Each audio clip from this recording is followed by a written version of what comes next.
Good afternoon, everyone, and welcome to the latest edition of the Staff Wellness and Health Booster Sessions. We are excited to present today's session, Understanding the Impacts of Potentially Psychologically Traumatic Events. My name is Chad Saxon, Communication Specialist with Shared Health, and I'll be the moderator for today's session. Potentially psychologically traumatic events, or PPTE, can impact employees across the entire healthcare system. As managers and supervisors, it is critical to understand not only what is considered a PPTE, but also their individual and organizational impacts. In this session, we will define PPTE and identify the signs and symptoms of a PPTE response. We will also explore practical strategies that you can use both personally and professionally to foster wellness at work and, in turn, promote wellness in the workplace. Our presenter for today's session is Susan Rabachuk, the Provincial Coordinator for the Critical Incident Stress Response Project. With a clinical and social work background, Susan's specialty is mental health and crisis work using a social justice, anti-oppressive, and decolonizing lens. Susan works with communities, workplaces, and individuals to help them build capacity and achieve their goals. Before we get to Susan's presentation, I'll note that at the end, we will have a few minutes for questions once Susan's finished with her presentation. And if anything comes to mind during her presentation, please just enter your thoughts or your questions into the question panel as part of the GoToWebinar platform, and we'll make sure to get to your question. We'll try and get as many questions as possible. And with that, I would also mention that today's session is being recorded and will be made available as a streaming video on the Shared Health's Health Provider page under the Mental Health and Addictions tab. So with that, I'll turn things over to Susan, and we'll be back in a bit for questions. Hello, everyone. Thank you for attending today. As Chad mentioned, my name is Susan Rabachuk. I am the Provincial Critical Incident Stress Response Coordinator. It's actually a term position that ends tomorrow, and so one of my final tasks in my role was to develop this booster session to help not only frontline staff, but managers and supervisors understand what potentially psychologically traumatic events are and also the impacts. So with that, I will get going.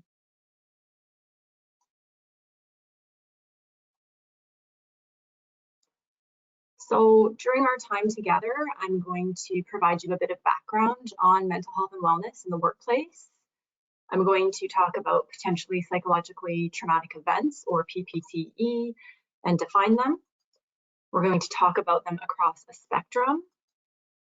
We'll go into some of the symptoms and individual and organizational actions that we can take to help mitigate those events.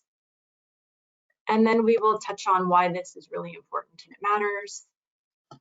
And then we're going to go over some of the fears that I have come to learn managers and supervisors might face when broaching the topic of a traumatic event with their staff or providing mental health and wellness support. And then we'll finish up by talking about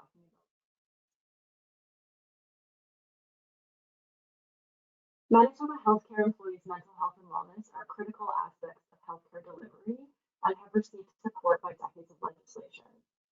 In Canada, of the $51 billion spent per year managing mental health conditions, $20 billion are from direct workplace losses relating to disability claims, absenteeism, and presenteeism. Healthcare staff are at an increased risk for burnout and stress-related injuries and illness due to the nature of the work, and these have only been exacerbated by the pandemic. Additionally, higher rates of mental distress, including burnout, moral distress, and psychological injuries, and poor health among physicians and nurses have been shown to adversely affect patient quality and safety, including increased incidence of medical errors. When left untreated, these responses can result in more severe outcomes. And these are more severe outcomes not only for the individual, but for the organization as well. Some of the organizational outcomes that we would see are stress-related injuries and illness costs, absenteeism, presenteeism in the workplace, adverse events, increased workplace conflict, health and safety infractions, workplace grievances, short-term and long-term disability, increased turnover, workers' compensation claims, and increased human rights violations. Understanding both the organizational and individual impacts are crucial for improving employees' outcomes, as well as the organizational outcomes and reputation, and also ensuring that we meet legislative compliance. Exposure to potentially psychologically traumatic events play a role in each of the outcomes described in the last slide. And because of this, it's vital that we understand what they are and how employees may be impacted to ensure that we as an organization, supervisors and managers can respond positively. And we can only do this when we increase our understanding of what exactly a potentially psychologically traumatic event is. So these events, they include any stressful event that may cause psychological trauma. And this term is often preceded by the word potentially to really underscore the importance of an individual's perception within that specific context. So what might be a potentially psychologically traumatic event for me might be different for somebody else.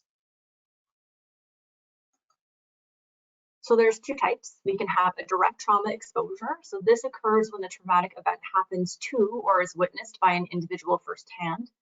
Some examples include significant threats of harm to the self or loved ones, threatened or actual physical assault, threatened or actual sexual violence, being taken hostage, or exposure to natural or human-made disasters. And then we also have indirect trauma exposure. So this occurs outside of the traumatic event and includes witnessing the aftermath or learning about trauma that's happening to another person, or as part of providing support or care to another person, whether that's professionally or personally.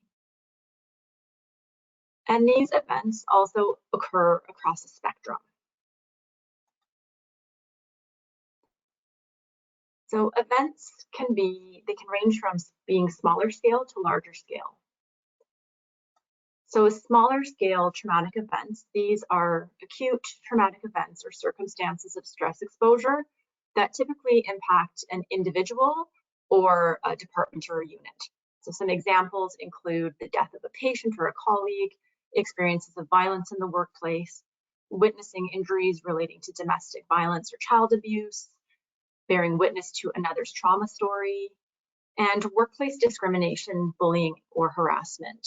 And the research tells us that the neural pathways in the brain actually change as a result of ongoing bullying, harassment, and discrimination in the workplace. So it's really important to understand that those events can be considered or construed as traumatic events, depending on the individual.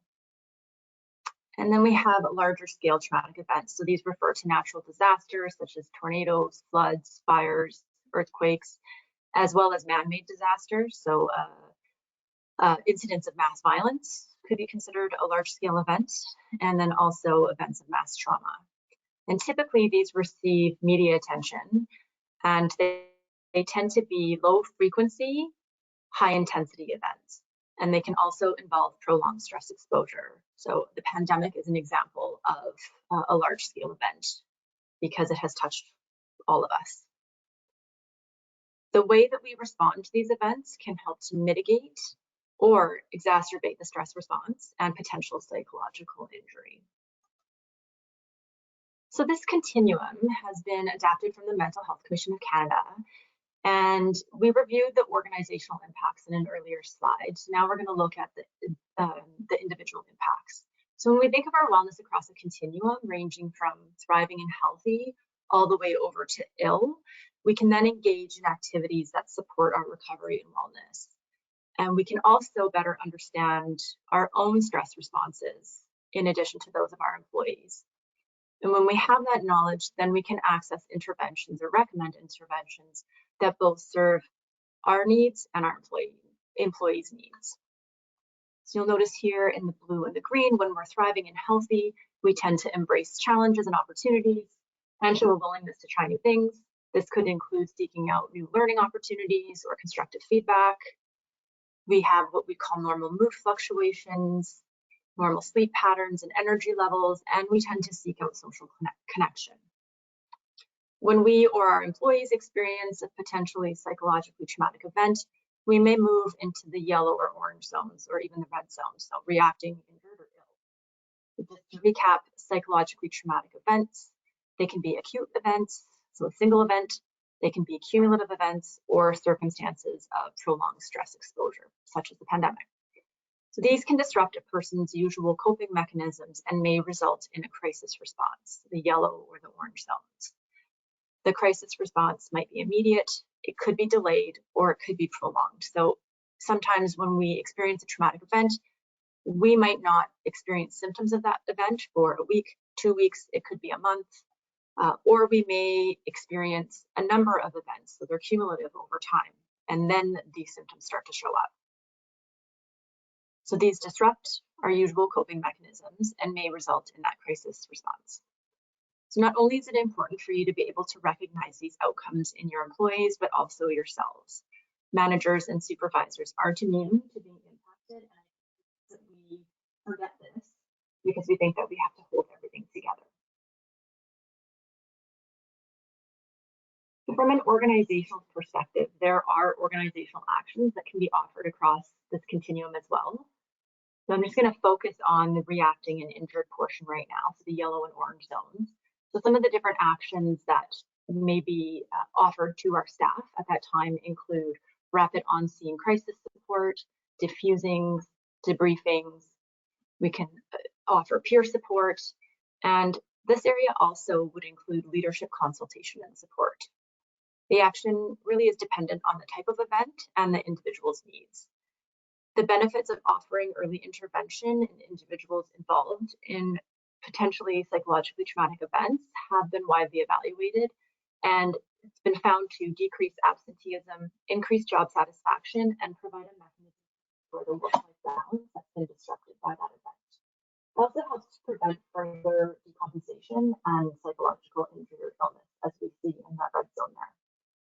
That being said, some of our healthcare employees may end up in the red zone, so they may be ill, and we need to make sure that we're providing support in their recovery. So this includes referrals to care providers, robust OSH programming, accessing and providing EFAP supports, and return to work programs that are person-centered and solution-focused. So why does this matter? For better or worse, managers have more impact on our mental health than doctors and therapists, and even equal to that of our spouses and partners. So the Workforce Institute, they surveyed 3,400 people across 10 countries to spotlight the critical role our jobs, leadership, and most of all, our managers play in supporting mental health in and outside of the workplace. Some of the key insights that were revealed were that managers have just as much impact on people's mental health as their spouse, and even more than their doctor or therapist. More than 80% of employees would rather have good mental health than a high-paying job. 2/3 of employees would take a pay cut for a job that better supports their mental wellness, and 70% of managers would too. And work stress negatively impacts employees' home life, their well-being, and their relationships. So being overwhelmed consumes a lot of human energy and impacts retention, performance, innovation, and culture. Employees have the opportunity to be the anchor of stability for their people by giving them the support and resources that they need, not just what we think that they need. So this is, as a supervisor or manager, you might be thinking, well, you might have some hesitation to provide mental health support or wellness support to your team. So I'm just wondering if anything I've said or talked about in terms of being a manager or supervisor, what are some of your hesitations with potentially connecting with an employee to help them? You can just put your answers in the chat.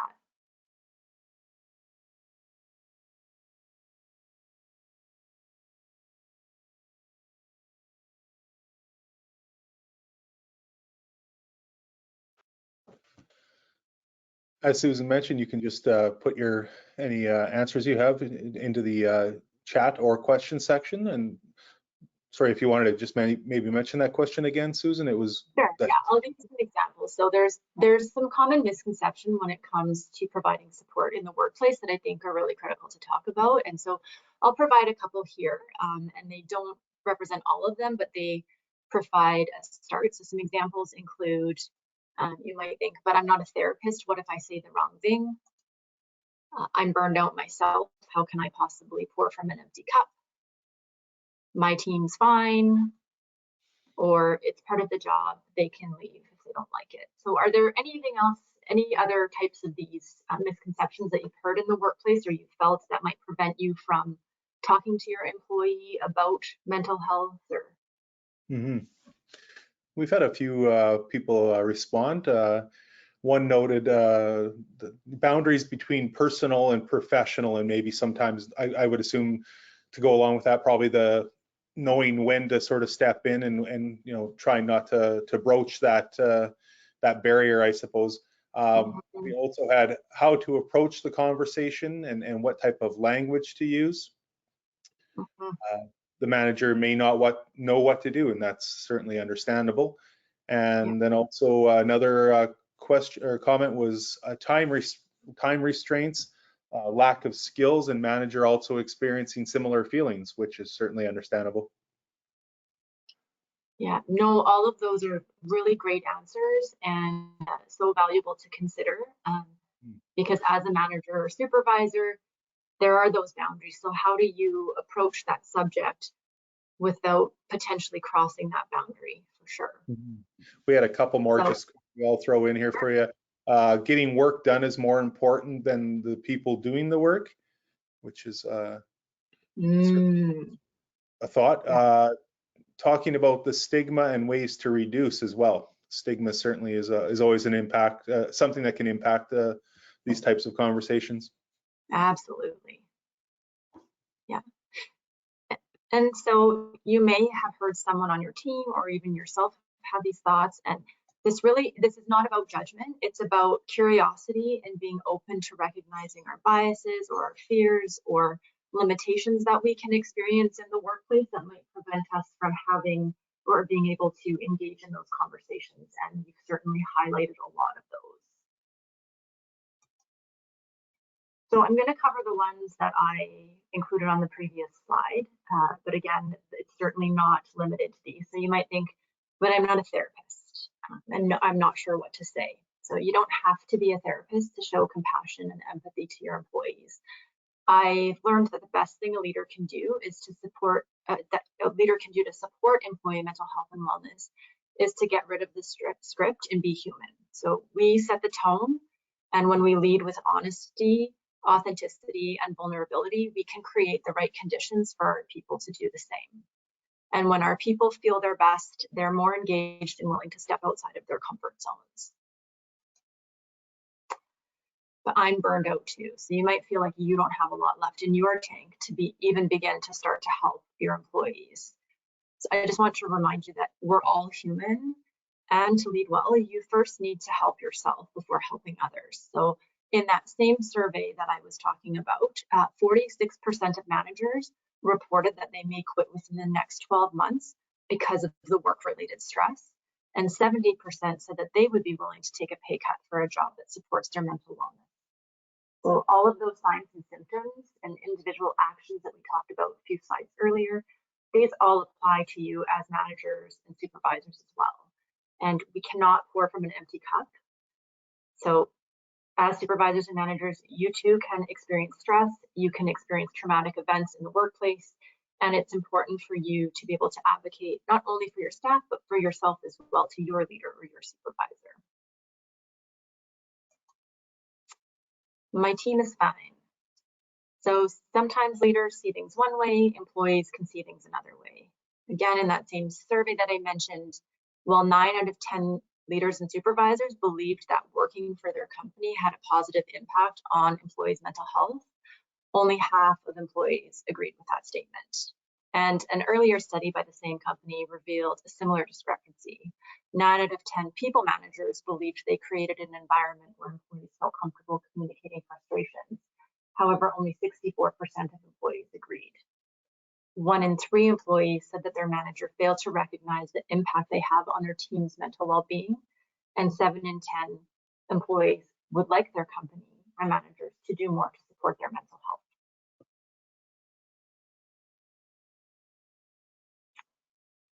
So these are a series of comments that I think we've all heard or thought of at one time or another. So maybe that person's not cut out for this job. It's a part of the job. If they don't like it, they can leave. They need to suck it up and deal with it. Or even comments like, your absence is impacting the team. So each of these statements can create feelings of guilt and shame, and employees suffering may feel that they need to hide it for fear of judgment or reprisal, and then they end up suffering in silence. These kind of statements are rooted in stereotypes, and sometimes we make comments like this without even thinking about them because of how we were raised and all of the messages that we've received in our histories growing up as children, as adolescents, and as adults. And while potentially psychologically traumatic events may be part of the job, statements such as this really do feed into stereotypes about employees not being strong enough to handle the job, when in fact the signs and symptoms that they're experiencing are normal reactions to trauma and stressful events. And I can't stress enough how resilient I think that frontline staff are, and managers and supervisors. And this was extremely evident during the pandemic. People have stepped up, and they are some of the most resilient people I have ever met in my life. So it's about building people up and making sure that they have the resources that they need to continue to do the very important work that they do. So one of the things that you can do, it's really essential to normalize and validate the experience. So by challenging the assumptions, like it's all part of the job, if they don't like it, they can leave. By challenging those assumptions, we can create more engaging and supportive work environments that encompass respect and empathy. So you might consider a different approach and perhaps say something like, this is a normal reaction to an abnormal experience. What do you need? Sometimes workers' performance issues aren't due to a lack of competence or skill, but underlying stressors. And it's really vital that we recognize this to be able to support our staff. So what else can you do? You could provide an empathetic voice. Workers want authentic leaders. If you're comfortable, you can be open about your own feelings and personal struggles or experiences with mental health. By expressing vulnerability yourself, you can create a safe space for employees to bring their whole selves to work. And in turn, this will help you better understand how you can help. Now, I know this one might be a little contentious. Enable and encourage time off. And it's not lost on me how challenging this is right now, given staffing shortages, but it's still really important to highlight. So in that same survey, more than a quarter of employees were found to have taken only 1 to 4 days off at a time, and 85% of employees didn't use their allotted time off. Even more troubling was that 89% of managers didn't either. So management should always try to model good behavior for their people by taking meaningful time off, so everyone knows it's best practice to come back rested, refreshed, and focused. And again, I understand that with staffing shortings, this can be very, very difficult, but finding the time to be able to take off when you're able, I definitely encourage it. And treating employees like people. So every organization should provide support and care for their employees, and managers definitely should do the same. So with purpose and trust, we can ensure that employees look forward to work, and in that regard, they're more likely to contribute to the department and the organization's success. So when we do these things, there are certain benefits that we should see. So employee benefits include improved health and well-being, reduced anxiety, reduced moral distress and burnout, decreased long-term impact of psychological injuries, feeling supported in the workplace, engaged and productive employees, and we should also see a reduction in stigma and an increase in the utilization of wellness services. And there'll be organizational outcomes that we'll see as well. So we would expect to see healthier and more engaged employees, improved work culture and employee reputation, reduced absenteeism and presenteeism, reduced WCB psychological claims. So the average psychological claim cost over $13,000 as compared with a physical injury, which is approximately $2,400. So we really, they're very impactful when we have WCB psychological claims, but when we engage in these types of behaviors to produce a more safe environment, we should see psychological injuries be reduced, including the frequency, severity, and duration. We'll also see decreased disability rates.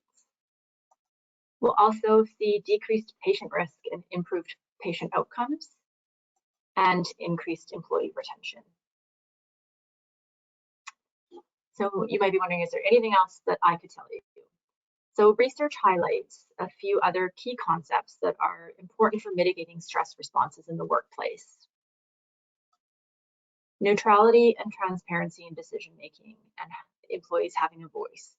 Inclusion in decision-making, when employees feel like they have a voice and are included in those decisions, that supports engagement.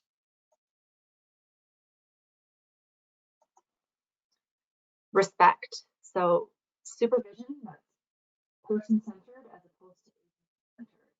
When people feel seen and heard, they feel respected, and they're more engaged and passionate in the workplace. And this can help to mitigate negative outcomes relating to stress or potentially psychologically traumatic events. Also providing recognition and acknowledgement of the hard work that's being done in the workplace. All of these really, they support workplace engagement and trust. And again, you don't have to have all of the answers. Even being able to connect employees with their employee assistance benefits with access to counseling or psychotherapy can be helpful if delivered in an empathetic manner. And making it part of the conversation within the workplace to really normalize that it's okay to talk about your mental health and access supports. So on that note, I'm just going to go over some of the resources that are available to the employee family assistance program numbers on the screen as well. So whether it's for yourself or an employee that could be struggling. Hi, Susan. Yes. Sorry. When you put that video on, it seemed to kind of break up your voice. So I don't know if maybe if you can maybe pause that. It just I just noticed your voice kind of started getting really choppy there. Is it still choppy?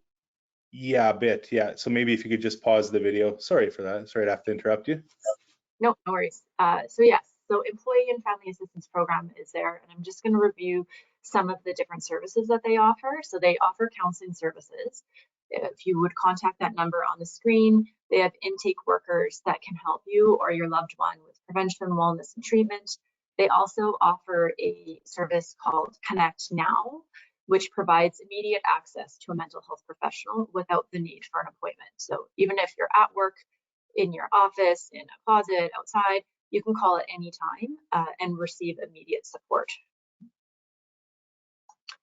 They also offer addictions management. So sometimes when we're really stressed out, we can turn to alcohol or drugs or other types of addictions to help us cope. And so if you're experiencing that, they do offer a confidential program that provides assessment, treatment, and follow-up for alcohol, drugs, and other types of addictions via individual counseling or group treatment as well.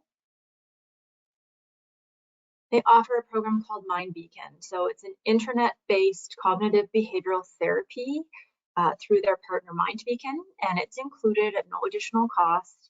And benefits include access to virtual mental health supports in a private online space that are based in evidence and they're high quality. You also would have access to comprehensive library of mental health and wellness content. Perhaps you're looking for presentations or workshops for your team. So presentations and workshops are available on a variety of topics of interest with the goal of supporting mental health and wellness in the workplace. And the sessions can be anywhere from 1 hour to up to 3 hours in length. And they can be delivered in person or virtually, depending on the needs of your group.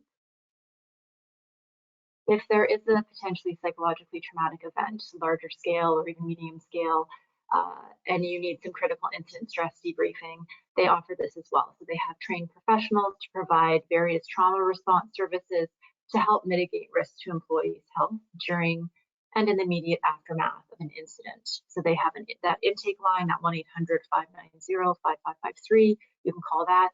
Health Sciences Center, you can contact Karen Burgess for critical incident stress management services. And then Prairie Mountain Health, you can also contact them. Trenton Enns is responsible for the CISM program there.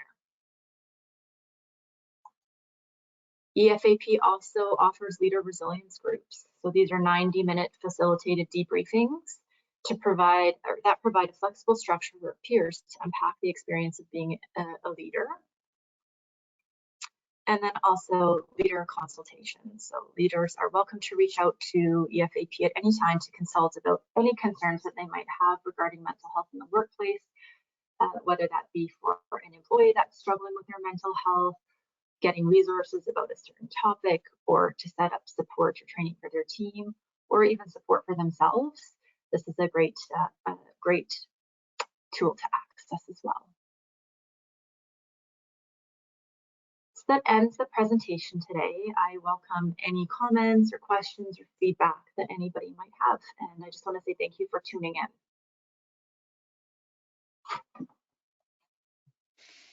Great. Well, thanks a lot for that presentation, Susan. I thought there was a lot of really good information that you were able to touch on in half an hour. It's packed a lot of info in there. I'm not. If anybody has any questions, they can also email me as well.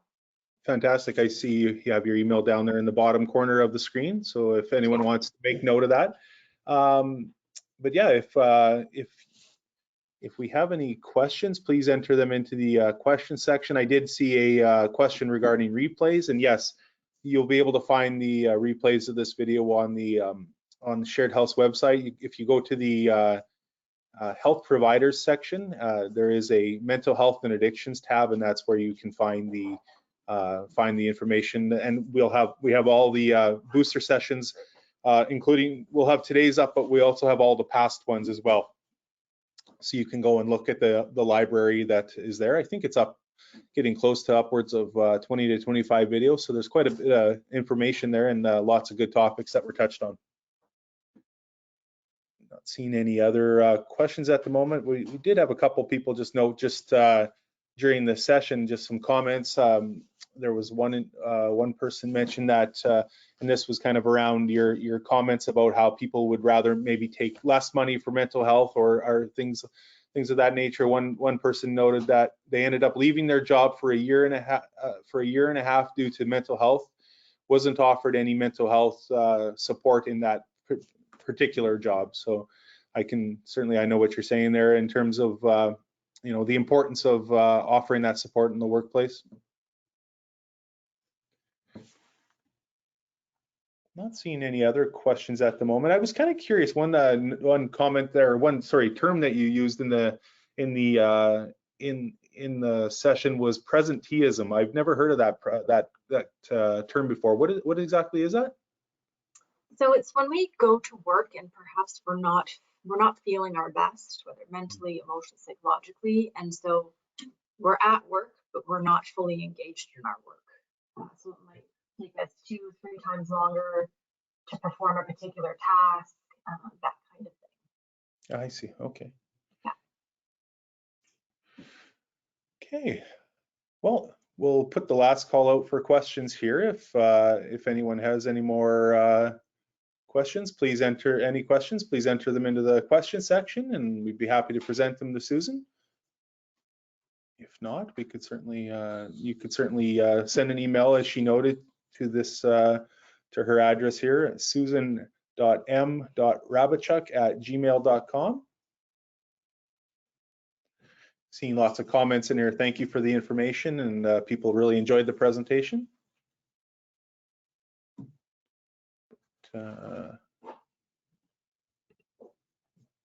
No additional questions at the moment, so I think maybe we'll close things out there. I'll just mention that again, this all of our presentations, including today's, can be found on the Shared Health website. Again, that was under the health providers page. If you go to mental health and addictions, you'll be able to find it there. And so there's again a library of past topics there. I'll also note that our next edition of the booster series is on April 5th, and the title of that session is Post-Traumatic Growth, and that's part 1 of a 2-part series on the subject. So April 5th is where you can, April 5th when you can expect that session, and again also on that page that I mentioned, there is information on where to go to register for that session. So if you're interested in attending, we welcome and encourage people to sign up.